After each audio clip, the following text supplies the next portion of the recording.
WaterIDEAS 2014, here we are with Tim Waldron. We want to highlight the most important themes and the keywords related to this conference that is huge. Many seminars, many contributions, but can we select and highlight some more important figures, themes and visions coming from this conference?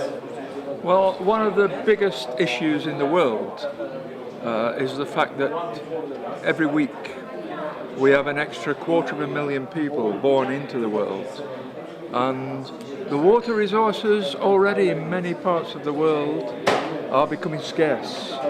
And so how we manage them, how water utilities in Italy in particular become efficient, not just for the value of society in Italy, but so that their expertise can be spread out around the world to help so many other countries who are desperate for technical help.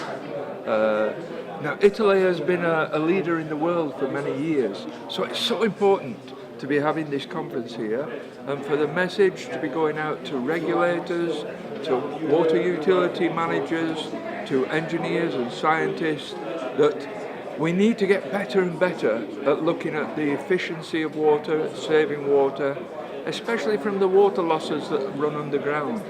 Italy can be a world leader in this, and the world is looking for leaders because we cannot feed and supply the growing population of what we will have in 20 years' time. What happens now, what happens this year, what happens at this conference will be so important for influence on the world. Very important. Last question, Mr. Waldron.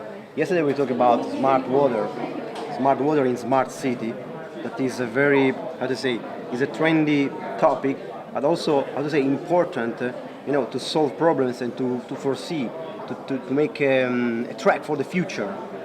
What is your vision about smart city and smart water within smart cities? Okay. Sometimes the term smart can be nearly insulting to other people who think they are working smart anyway, and yet they see some high technology at some conferences.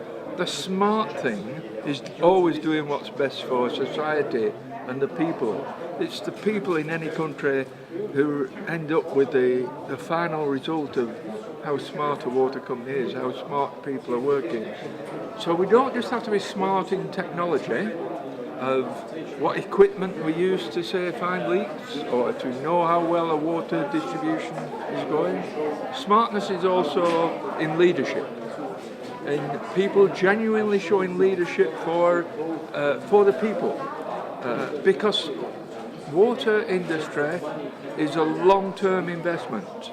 These days you get boards of directors of companies who only have a 3-year or a 5-year short life. It's the same in governments. Most governments only last 3 to 5 years, and often the danger is making decisions that are not smart, but are good for 3 to 5 years to look good. Smartness is long-term planning. Water business needs decision-making for the next 20 years, not just for 3 to 4 to 5 years. And this is what will help us, a smart water utility.